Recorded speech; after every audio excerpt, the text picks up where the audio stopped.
scary. Hello and welcome. I am Sir Shudder. Before we begin, if you enjoy my content, please like and subscribe and hit the notifications icon to see when I've done another video. Today I'm going to cover a location I visited many times as a child, and I've also visited in the last 10-15 years. It's called Belgrave Hall in Leicester, which is where I live. Belgrave Hall is a Queen-style Grade 2 listed building in Belgrave. It is located on the northern edge of the city of Leicester.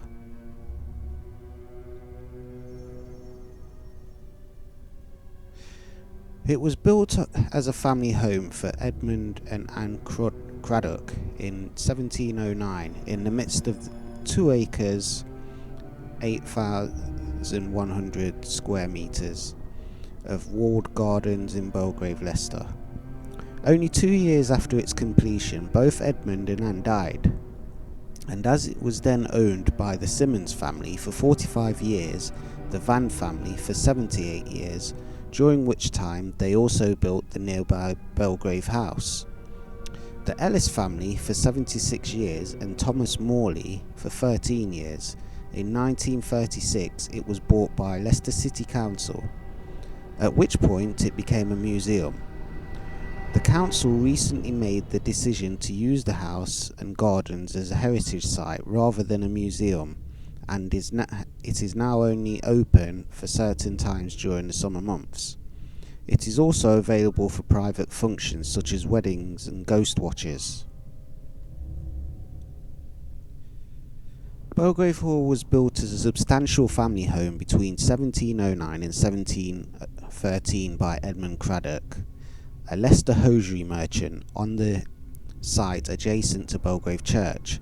At the time, Belgrave was a small village 3 miles from Leicester between the roads to Loughborough and Lincoln, and Belgrave Hall set a trend for a wealthy businessmen to build themselves out of town houses in the area. The house, fronting onto Church Road, is a 3-storey building in an unadorned classic style for blue and red bricks, laid in Flemish blonde, creating a checkered pattern.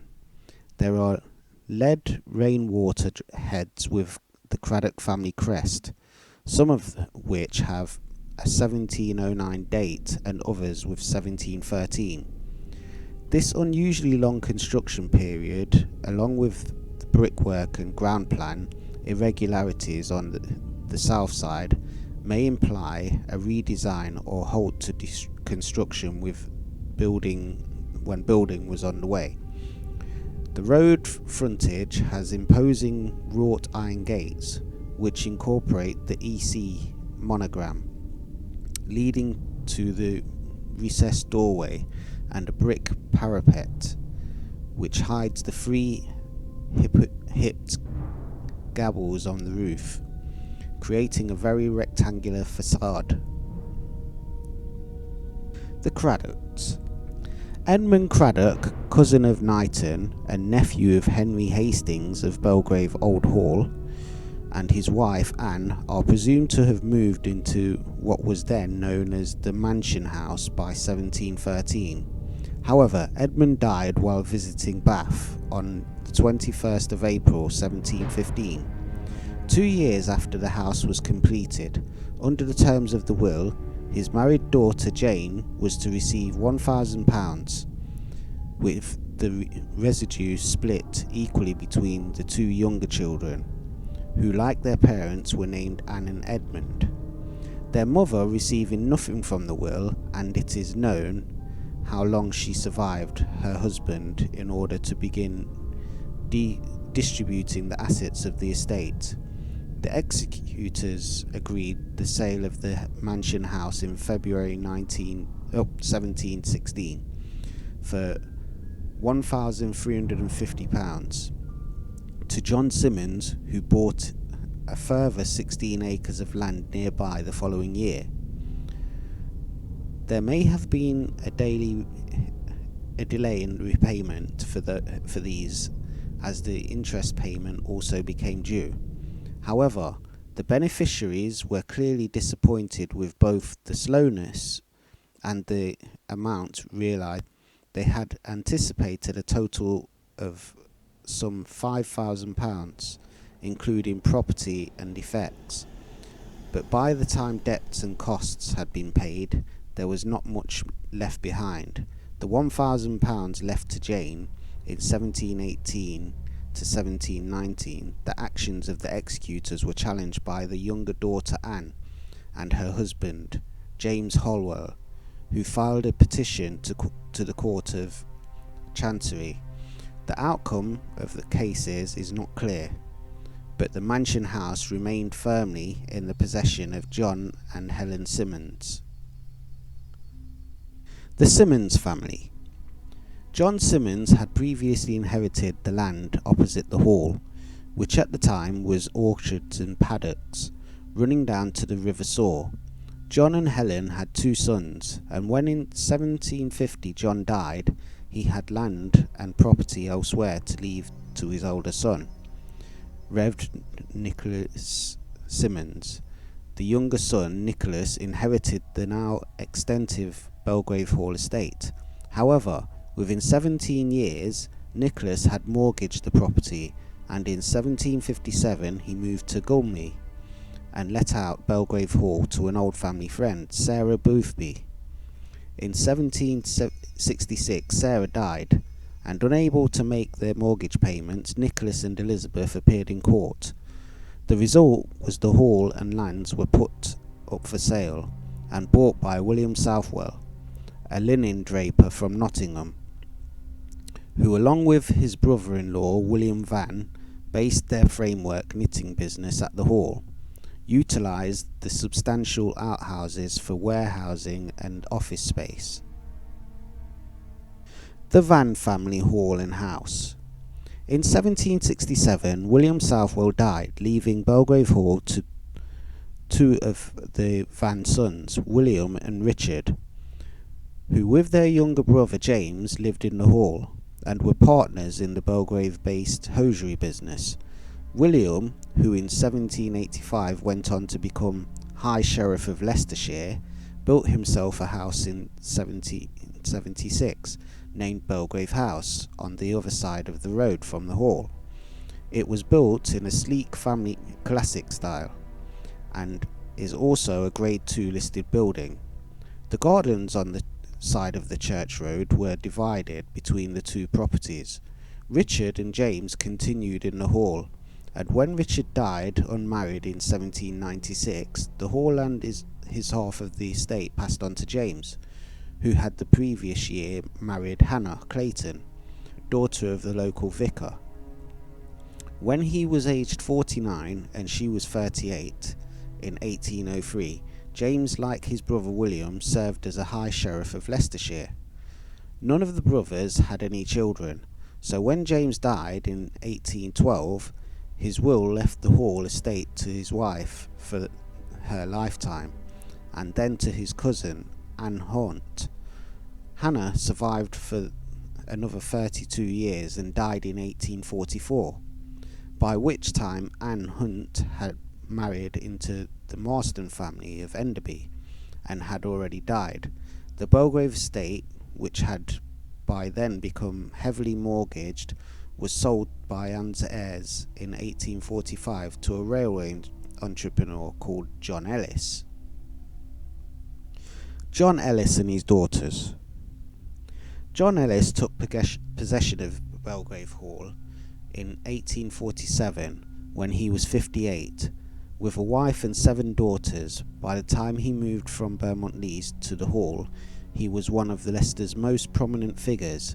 In 1828, he had met George Stephenson, who, having completed the Stockton and Darlington Railway, was working on the Liverpool and Manchester Railway. Ellis was a key figure in getting the Stephensons to take on the building of a line from Leicester to the Swannington coalfields, which was completed in 1833. He was a Quaker and reformer, and in 1836 Ellis had become the town councillor. In 1840, he had attended the World's Anti-Slavery Convention. By 1845, as a director of the Midland Railway, he had overseen the merger with the Birmingham and Gloucester Railway. Having moved to his elegant 140-year-old house, he continued both his railway and public life roles. In 1849, he became a chairman of the Midland Railway and represented Leicester in Parliament between 1848 and 1852. John Ellis died in 1862, and his wife and 5 of his daughters stayed at Belgrave Hall. The Belgrave sisters played a leading role in various Leicester institutions and hosted literary and social events at the hall. They supported the suffragette movement, and Charlotte Ellis was the Leicester Board of Guardians for 9 years, administering the town's poor law relief from 1892 alongside 2 of the pioneer women guardians, Fanny Fallagher and Mary Royce. The sisters valued the gardens and grounds. Recalling their arrival, Gertrude wrote, "The east side of the house was festooned by an enormous vine, and a few weeks later the flowers that haunt the old gardens began to appear. Some of these may have been blooming for 100 years, and still as each spring returns, renew their life. The daffodils amongst the paddock grass, the lungwort and the ponies, and the great orange lilies. In 1889 they bought the meadowland that had gone with Belgrave House, re-establishing the parkland beside the river and established woodland garden. A cousin recalled how, when visiting the sisters, they would seek out the boathouse down by the river. Here one might be thrilled by discovering a tiny room with a fireplace, all complete, using the literary sister as a study. Towards the end of her life, Gertrude wrote, "For more than 60 years, the Belgrave House garden gave a very special kind of pleasure to all those connected with the Belgrave home, and the memory of it still fair and fragrant." At Margaret's funeral in 1923, the sisters were described as public, spirited citizens, beloved and looked up to in Belgrave and Leicester. Their home was one of culture and refinement. Their outlook on the world was wide. Margaret, the last of the daughters, died in 1923, 76 years after they arrived. After Margaret's death, the hall was sold to Thomas Morley, a Leicester hosiery manufacturer, and in 1936 it was sold for £10,500 to the Corporation of Leicester, who opened it as a museum and public gardens. The museum was furnished to present a moderately well-to-do 18th century, early 19th century household. The furniture came from a wide variety of sources, some of it, such as the lion mask, chairs and settee in the drawing room, from much grander settings than this.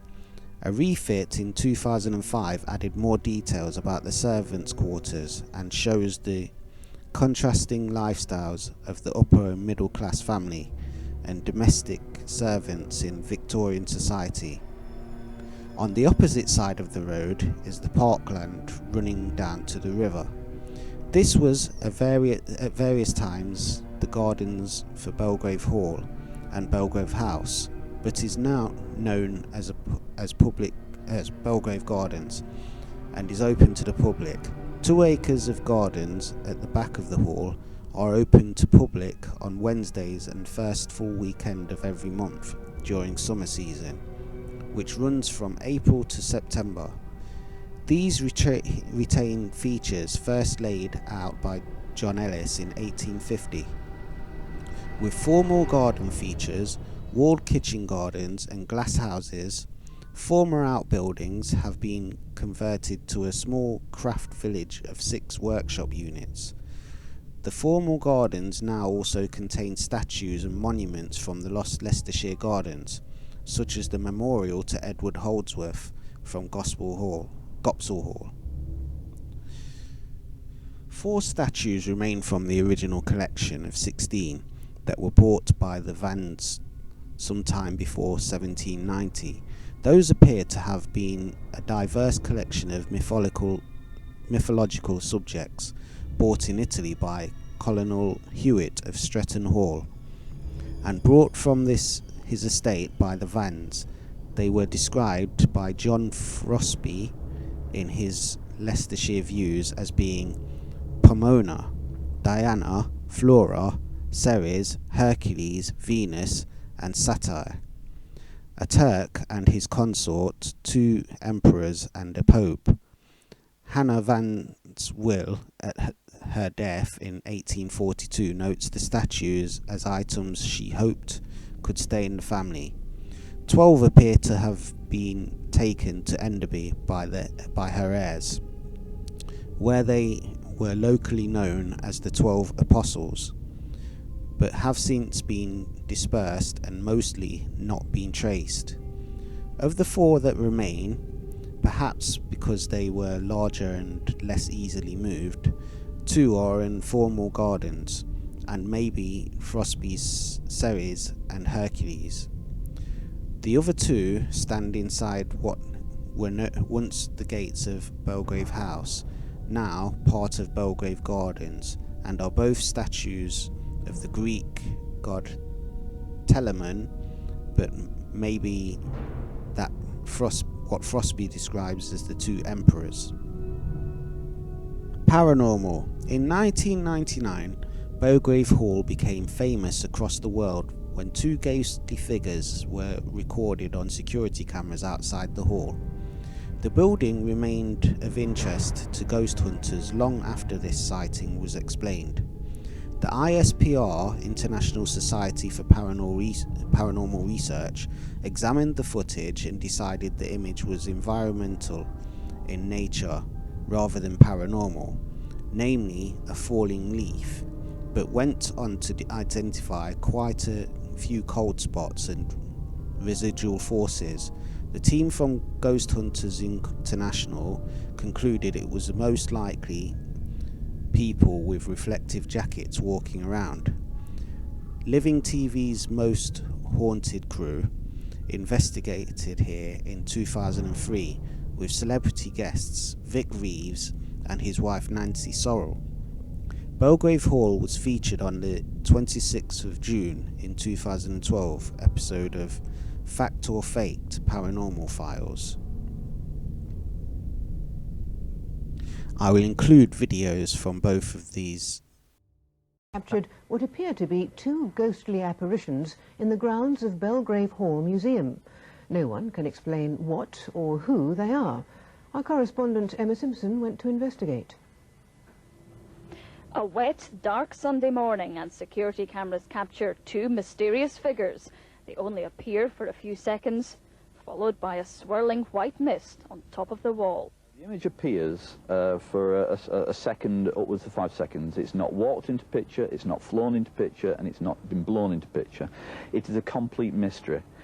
The image looks and appears to be a ghost. But Belgrave Hall is well accustomed to ghostly goings-on.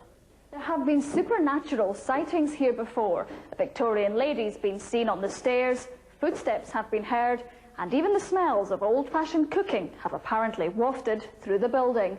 We have a lot of visitors who've always said, are there 2 of you in costume today? And we all know that there's only me. The house was originally owned by a local MP, John Ellis. Many believe that one of his daughters is the ghost of Belgrave Hall. But a haunted house didn't seem to bother these young visitors today. The older ones also needed convincing. I don't know if I believe in ghosts, really, but it might be. The experts are also puzzled. They're trying to figure out if this is just a trick of the light or whether Belgrave Hall really has got a ghost on camera. Emma Simpson, BBC News, Leicester. I put the splash battery in, I charged it this morning, I put it in my kit and it looked like it was full. You know, I checked and I put it indicated there's a battery checker on it. What was that? Did anybody hear that bang? I heard it, yeah. Where did anybody move? No. Who's over there? I heard that then. Right, you know where? Who's over I there? heard that. Yeah, the click. There's a battery checker on it. What was that? Can you ask if anyone is... There was a click. Yeah. Are you alright? Is it starting with Rick? Get him out. Take him out, Carl. For some reason, Rick had started to feel faint and had to be taken outside to get some air.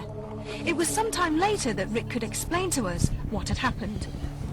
As a child, I do remember experiencing a weird, eerie feeling when walking around, especially in the kitchen area of the house. The gardens are very eerie indeed. I certainly wouldn't want to spend any time there at night. Anyway, did you enjoy that little fact feature? If you did, please like and subscribe if you haven't already. Any comments are welcome in the bottom, and hit the notifications button to see when I've done another video. As always, I am Sir Shudder. Be safe, be cool.